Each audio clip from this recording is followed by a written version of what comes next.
I saved your job yesterday. The Billionaire CEO stood behind his desk, one hand resting beside a cream-colored envelope that had not been there when he left the office the night before. Across from him, Hannah Reed stood perfectly still. Her auburn bob framed a face that looked tired, but certain. She held his gaze for a moment, then answered softly, I know. That is why I am resigning. For several seconds, neither of them moved. Yesterday, Hannah had been terrified of losing this job. Today, she was giving it away. And 16 hours earlier, she could not have imagined doing either. It had started late Monday afternoon, when an email from Human Resources appeared on her screen asking her to come downstairs before 5. Hannah had worked at the company long enough to recognize the language. No agenda, no explanation, just a meeting room number and a request to bring her employee badge. By 4:20, she was sitting across from a Human Resources manager in a small conference room, her hands folded over a notebook she had stopped pretending to read. Your position is being eliminated as part of the departmental restructuring. The words arrived calmly, professionally, almost gently. Hannah heard everything that followed. Severance, benefits, transition assistance, final payroll. But her mind had already gone somewhere else.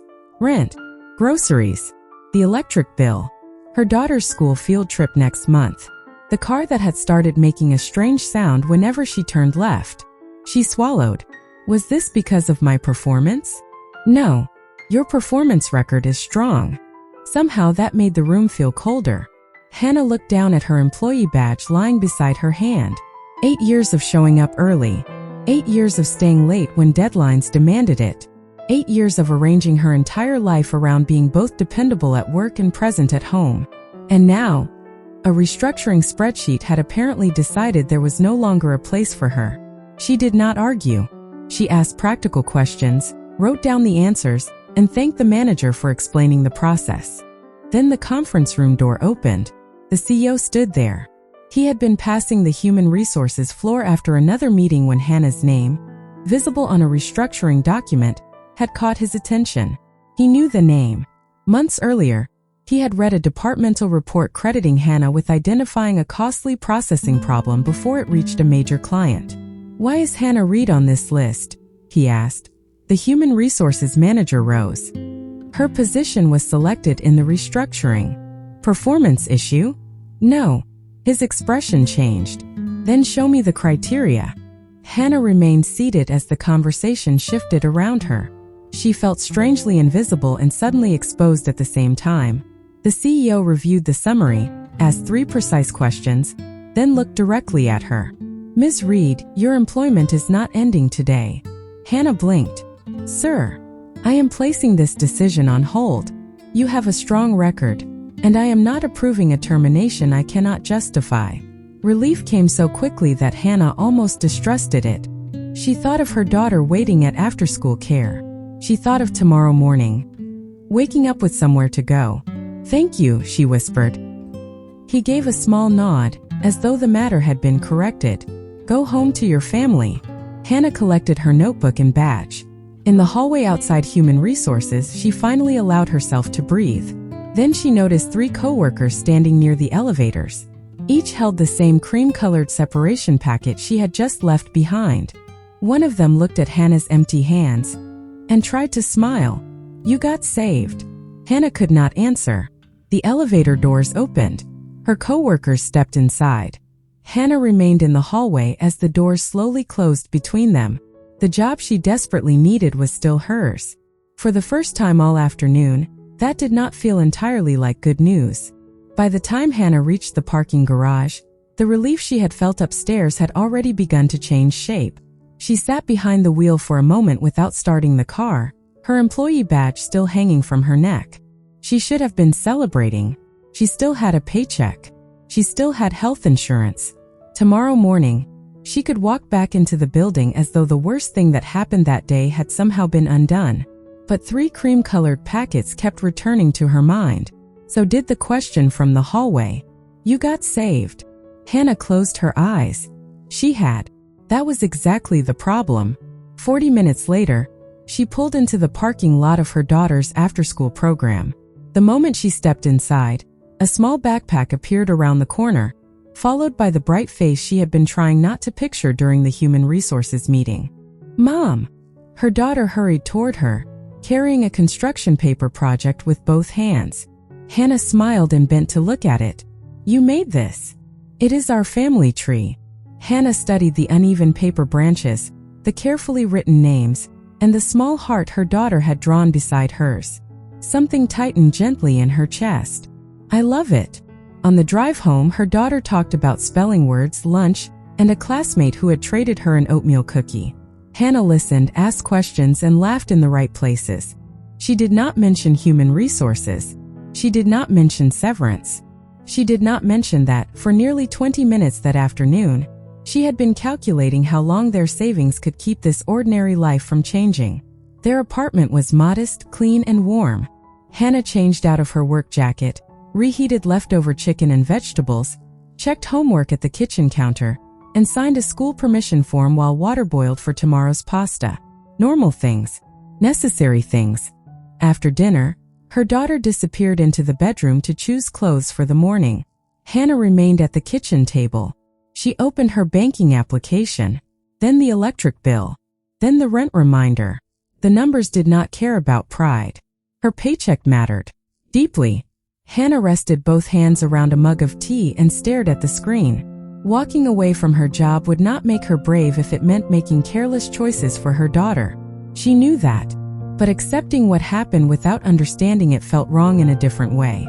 Later, after bedtime, Hannah opened her work laptop at the kitchen table. She searched through the restructuring information employees had received over the previous month. The language was broad. Efficiency, consolidation, operational alignment. Nothing explained why certain positions disappeared, while other departments continued posting new openings. She thought about the coworkers in the elevator. Experienced people, reliable people, people with mortgages, children, parents, prescriptions, lives waiting outside the office. The CEO had seen her name. He had recognized her work. He had asked questions. And because he had the power to stop the process, her life had changed in less than 5 minutes. Hannah was grateful for that. She truly was. But gratitude did not silence the question growing inside her. What would have happened if he had not recognized her name? She looked toward the hallway. Her daughter's bedroom door was slightly open, a thin line of warm light stretching across the floor. Hannah imagined telling her someday that doing the right thing only mattered when it was safe. The thought sat heavily with her. She returned to the laptop. A blank document waited on the screen. Hannah placed her fingers over the keyboard, then stopped. She was not ready to write anything yet. First, she needed to understand exactly what she was willing to keep, and what keeping it might cost her. Across the city, the CEO sat alone in an office that had become almost silent after sunset. The last executive meeting had ended an hour earlier. Most of the lights beyond the glass walls were dark now, and the city stretched beneath him in thousands of distant windows. On his desk sat the restructuring summary he had taken from Human Resources. Hannah Reed's name was still marked near the middle of the page. He read the line again. 8 years with the company. Strong performance reviews. No disciplinary record. Documented cost savings. Reliable attendance. Her position had been eliminated not because she had failed, but because someone had decided the position itself was expendable. To him, stopping the termination had seemed obvious. He had authority. The decision looked questionable. A good employee was about to lose her livelihood. So he acted. That was what leadership was supposed to look like, was it not? He leaned back in his chair and remembered Hannah's expression when he told her she could stay. There had been relief in her eyes. He was certain of that. But there had been something else when she left the room, something quieter, harder to name. His assistant had already gone home, yet a folder remained on the corner of his desk containing the broader restructuring plan. He opened it. More names, more departments, more projected savings. He read 2 pages, then closed it again. The numbers were familiar. Headcount, operating costs, efficiency targets. He had reviewed figures like these for years. A company of this size could not operate without difficult decisions. He understood that better than most people in the building. Still, Hannah's question from the human resources room returned to him. Was this because of my performance? The answer had been no. That had bothered him enough to intervene. He had not considered whether the same answer applied to the other names. His phone vibrated with a message from a senior executive thanking him for resolving the situation personally. The CEO read it once. Resolving. The word felt larger than what he had actually done. He had stopped one termination. He had not reviewed the entire restructuring process. He had not asked who else had strong records. He had not asked whether managers were using consistent criteria. He had seen one employee whose work he recognized and pulled one name out of the machinery. He stood and walked toward the windows. Far below, traffic moved through the streets in thin lines of white and red light. Somewhere out there, Hannah was probably home with her family, relieved that tomorrow would look like yesterday. He hoped so. He had wanted to give her that. Nothing more. There was no bargain attached to his decision, no expectation of gratitude. He had simply believed that when someone had the power to prevent an unfair outcome, that power should be used. Yet another thought followed. What happened to the people whose names he did not recognize? He turned back toward the desk. The restructuring folder waited beneath the warm circle of his lamp. For the first time that evening, he opened it from the beginning. He read more slowly now. Not just totals. Names. Departments. Years of service. Positions scheduled to disappear while other teams still carried approved hiring budgets. The pattern was not proof of wrongdoing, and he knew better than to make conclusions from a few pages. But it was enough to create a question. He reached for a pen and marked 3 sections for review the next morning. Then he stopped. Hannah's name remained on the original list, crossed through by his own hand. One line rescued by authority, dozens of others untouched. The CEO stared at that single mark for a long moment. Yesterday, he would have called it leadership.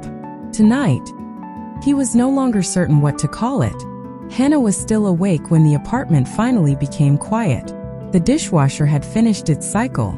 Her daughter's school clothes were folded over the back of a chair, lunch was packed in the refrigerator, and the small kitchen clock had moved past 11. On the table, Hannah had arranged 2 very different versions of tomorrow. On her left sat the household bills she had opened earlier. Rent, electricity, car insurance, after-school care. On her right sat the laptop, its blank document glowing beneath the soft kitchen light. She looked at the bills first. That was the practical choice. Keeping her job meant stability, health coverage, and another paycheck arriving on schedule. It meant her daughter would never have to know how close their life had come to changing that afternoon. Hannah reached for the restructuring notes she had copied before leaving work. She remembered the 3 co-workers by the elevator, but one face stayed with her more than the others. Daniel from operations had been with the company longer than she had. He had trained new employees, covered weekend deadlines, and once rearranged an entire vacation when a client project fell behind. He had been holding a separation packet too. So had Maria from account support. Neither had poor performance reviews. At least not that Hannah knew. She opened the internal job posting she had saved earlier. Several new positions remained approved in departments connected to the same restructuring plan. Different titles. Similar responsibilities. Hannah leaned closer to the screen. She was not an executive, and she did not pretend to understand every financial decision behind the reorganization. Maybe there were explanations she could not see. Maybe every decision could be justified. But that was exactly what troubled her. Nobody had explained why her position was unnecessary at 4:20. Then necessary again minutes later because the CEO recognized her name. Her value had not changed in that conference room. Her work had not changed. Only the person looking at it had. Hannah stood and walked quietly down the hallway. Her daughter's bedroom door was still slightly open. Inside, the child slept beneath a faded blue blanket, one arm wrapped around a stuffed rabbit she had owned since preschool. Hannah rested her hand against the door frame. Walking away from a paycheck was not a symbolic gesture when someone depended on you. It was groceries, doctor visits, gas, school shoes. It was every ordinary thing that became frightening when income disappeared. She returned to the kitchen more slowly. For several minutes she simply sat there. Then she began typing. "Dear Sir," she wrote. She stopped, deleted it, started again. "Thank you for intervening on my behalf this afternoon. Hannah read the sentence aloud under her breath. It was true. She was grateful. She wanted him to know that before anything else. Her fingers moved again. She explained that she could not comfortably remain under an exception created specifically for her, while the criteria affecting other employees remained unclear. She did not accuse the company of corruption. She did not claim to know why every position had been selected. She wrote only what she knew. Her performance had been strong before he entered that room. If that record justified reconsideration after he noticed her name, then comparable records deserved the same examination before other people were sent home. Hannah stopped typing. Her eyes moved toward the bills. Fear whispered the simplest argument. Take the gift. Keep quiet. Protect your own child. She understood that argument because part of her desperately wanted to obey it. Then she pictured her daughter holding the paper family tree and smiling. Hannah lowered her eyes to the keyboard. She finished the letter. At 12:17, she printed one copy.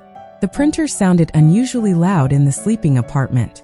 Hannah signed her name, folded the page carefully, and slipped it into a cream-colored envelope. She did not feel brave. She felt terrified. But when she placed the envelope beside her employee badge, something inside her became still. Tomorrow, she would give the CEO a chance to understand what his kindness had missed.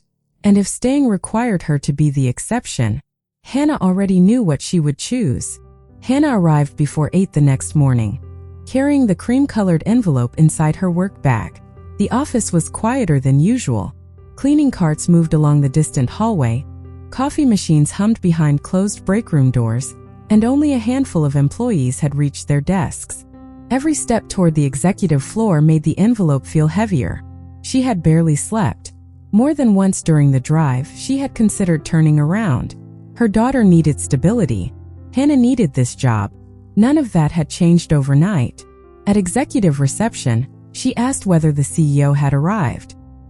His assistant looked surprised to see her so early, then nodded toward the office. He is in. Do you have an appointment?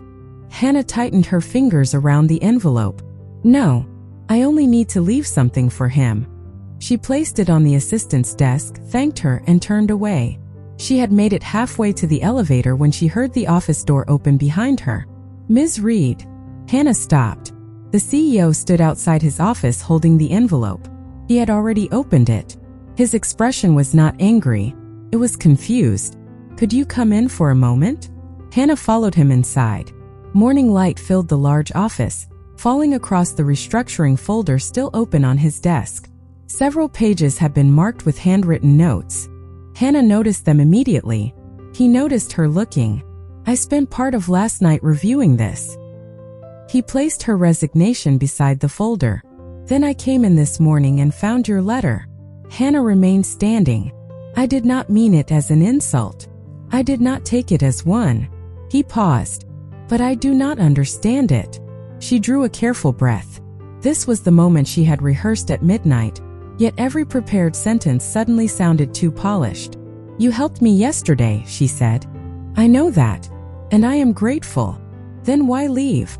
Hannah looked at the resignation. Because nothing about my work changed between 4:20 and the moment you walked into that room.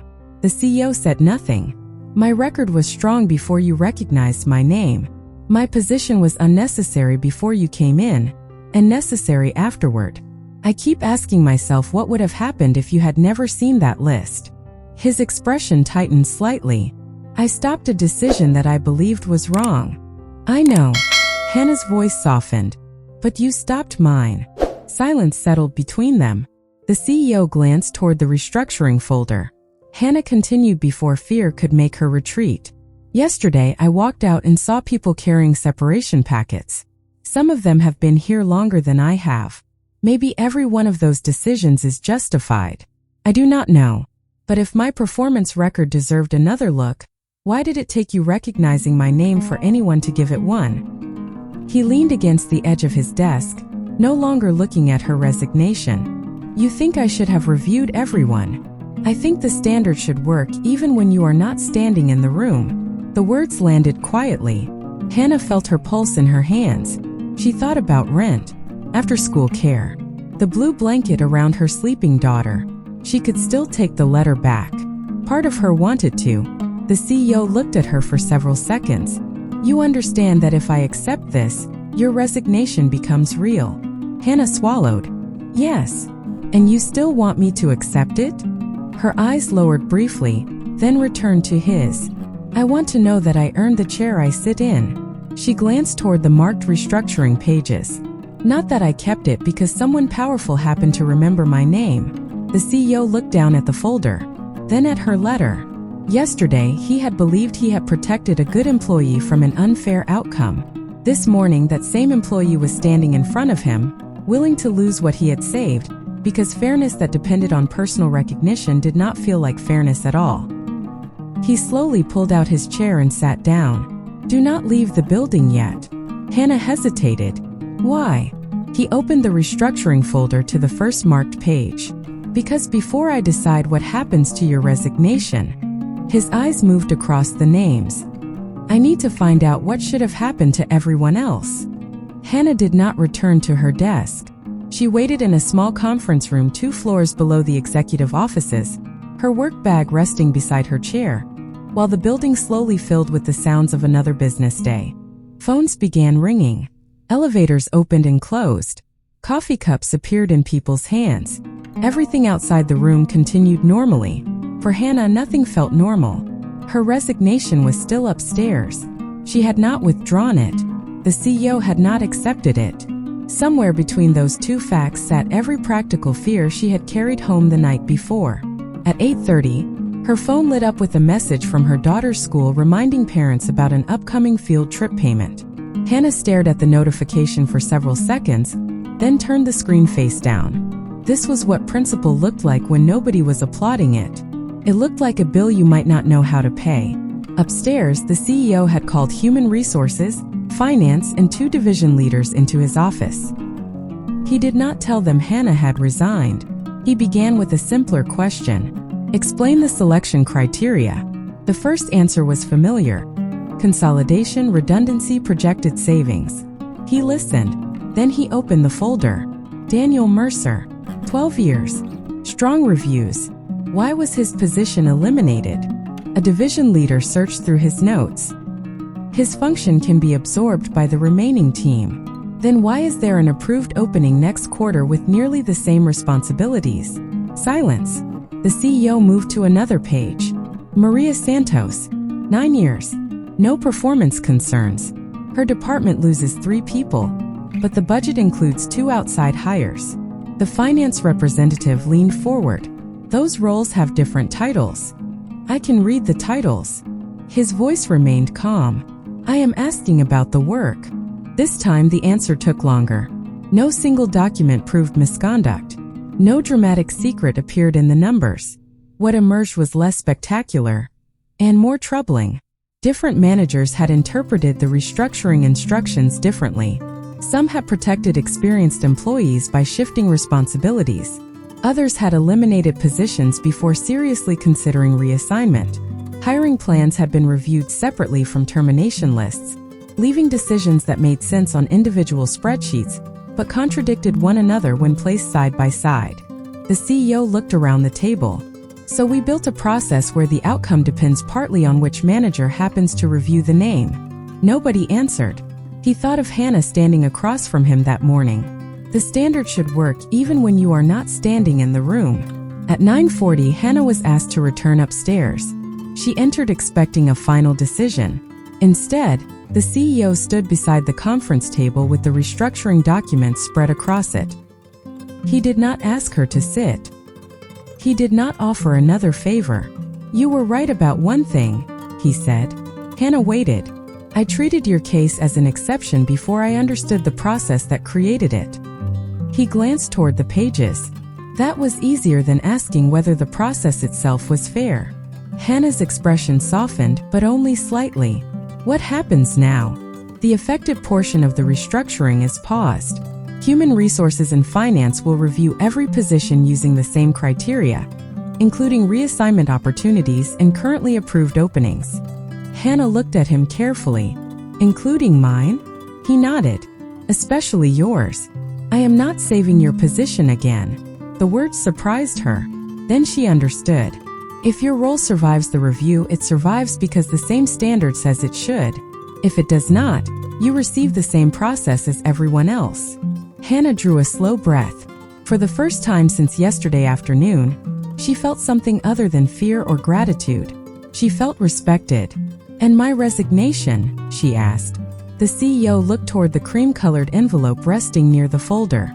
"It stays pending until the review is complete. Unless you want me to accept it now." Hannah thought of her daughter, the rent, the co-workers inside that elevator. Then she looked at the pages covering the table. "Pending," she said. "For now." He nodded. No handshake followed. No promise.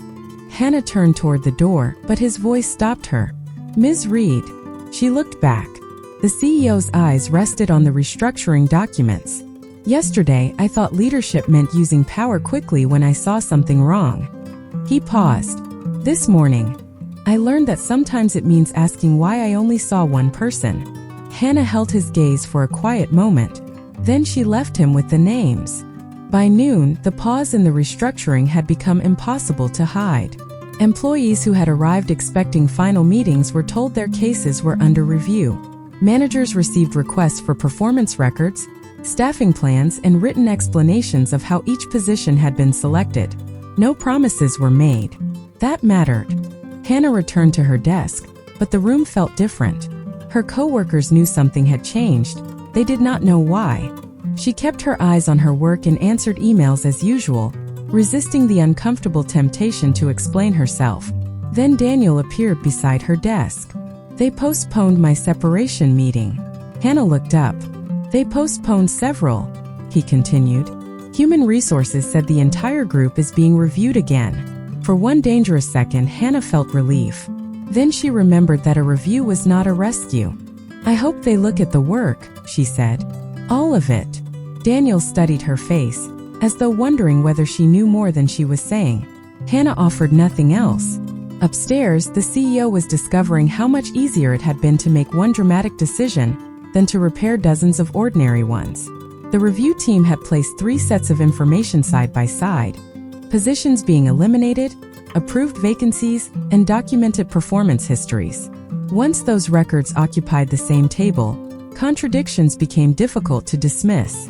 One operations position scheduled for elimination closely matched an open role in another division. 2 employees with nearly identical responsibilities had received different outcomes because their managers had interpreted the restructuring guidelines differently. Another department had protected a vacant management position while eliminating experienced support staff to meet its savings target. None of it looked like a grand conspiracy. That almost made it worse. The process had not failed because one person woke up intending to hurt people. It had failed because responsibility had been divided into pieces until nobody felt responsible for the whole picture. The CEO listened as a senior manager defended the original plan. Every department met the reduction target.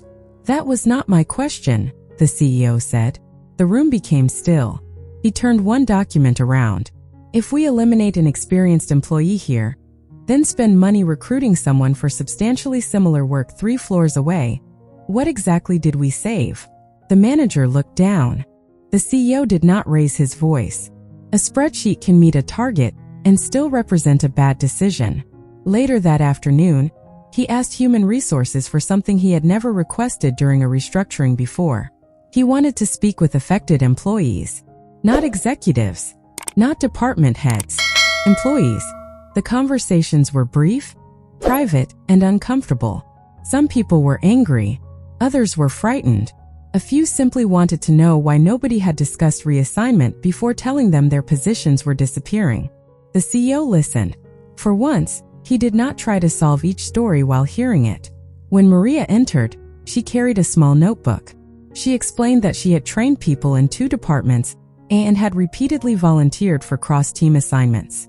Nobody had asked whether those skills matched any open position. Daniel explained that his manager had told him the decision was structural, not personal. The CEO recognized the phrase immediately. It was almost exactly what Hannah had been told. Near 5, Hannah was asked upstairs again. This time, the CEO was standing near the window when she entered.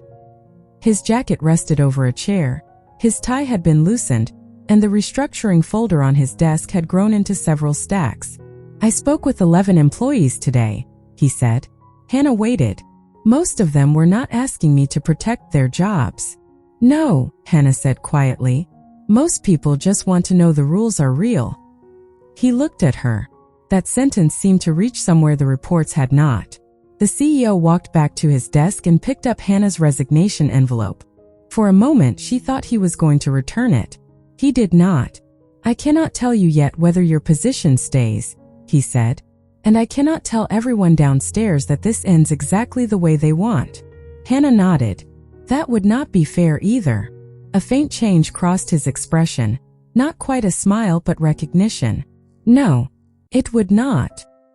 He placed the envelope back beside the review documents. Tomorrow some employees might still lose their positions. Some might be reassigned. Some decisions might remain unchanged. But for the first time, every name would have to survive the same question. Not who knows this person. Not who has enough power to intervene. But, can we justify what we are doing? Hannah looked at the stacks covering his desk.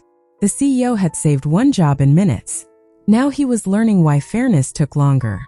The review lasted 3 more days. By Friday morning, the executive conference table no longer held a single restructuring plan. It held performance records, vacancy reports, transfer options, department budgets, and written explanations for every affected position. The numbers had not disappeared. The company still needed to reduce costs. But now, every decision had to make sense beside the others. Some did. Some did not. Hannah worked through those days without knowing where she would land. Each morning, she packed her daughter's lunch, drove to the office, and clipped the same employee badge to her jacket. Each evening, she returned home carrying the same uncertainty. She never asked the CEO for an update. That was intentional. If the process was truly changing, she could not ask for another private exception simply because she had become visible to the most powerful person in the building. On Friday afternoon, Human Resources called Hannah into the same conference room where she had first been told her position was disappearing. This time, Daniel was not outside holding a separation packet. Maria was not waiting near the elevators. The hallway was quiet. The Human Resources manager placed a document on the table. "Your position has been reviewed under the revised criteria." Hannah kept her hands in her lap. "The work your team performs is still required. Your position will remain." For a second, Hannah said nothing. Relief arrived slowly this time, almost carefully. "And the others?" she asked. The manager paused. "Some positions are being restored.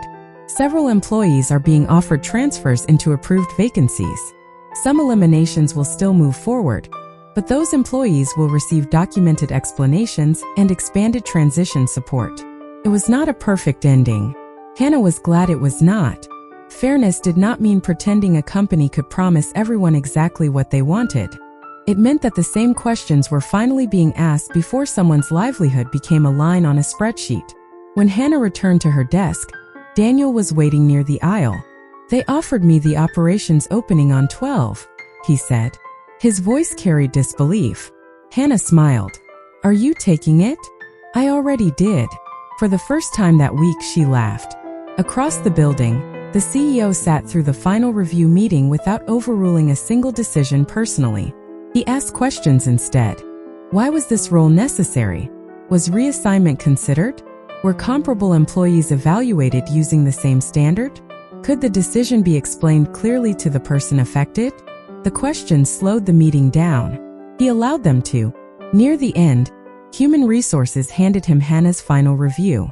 Her position remained because the company still required the work, her performance supported retention, and eliminating her role while maintaining overlapping responsibilities elsewhere would have created unnecessary replacement costs. Nothing in the conclusion mentioned his intervention.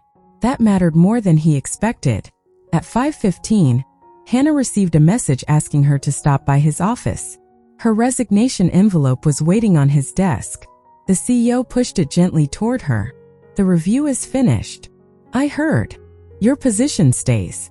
Hannah looked at the envelope but did not touch it. "Because you decided that?" "No." His answer came immediately. "Because the same process that reviewed everyone else says your work belongs here." Hannah finally picked up the envelope. The paper inside still contained every word she had written at midnight, when keeping her job had seemed easier than questioning how she had kept it.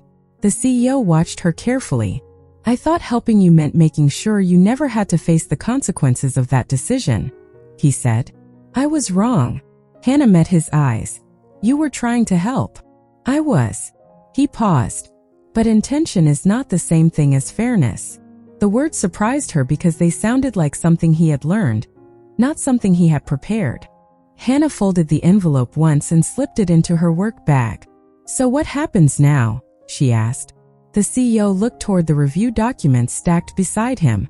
"Now we make sure this process does not need a billionaire walking into the right room at the right moment." Hannah smiled, small, tired, genuine. Then she turned toward the door. For days, the CEO had been trying to decide whether Hannah should stay. Only now did he understand the deeper question. Could she stay without owing him for it? As Hannah walked back toward the elevators, her resignation remained in her bag. Not destroyed, not forgotten, simply no longer necessary. 3 weeks later, Hannah's mornings looked almost exactly the way they had before everything changed. The alarm rang before sunrise. Coffee brewed while she packed lunch. Her daughter searched for a missing homework folder, found it beneath the couch, and announced the discovery as though she had solved a national emergency. Hannah laughed, hurried her toward the door, and checked twice that she had her keys. Ordinary life had returned. That was the gift Hannah valued most. Not rescue, stability she could trust. At the office, the changes were quieter than rumors had predicted. There had been no dramatic company-wide announcement praising one person for fixing everything. Instead, managers received new review requirements. Proposed layoffs now had to be compared with open positions before approval. Performance records had to be considered consistently. Employees whose roles disappeared had to receive clear explanations of the business reason, along with documented consideration for reassignment. Some people still left the company. That reality remained difficult. But decisions could no longer move through separate spreadsheets without someone examining the whole picture.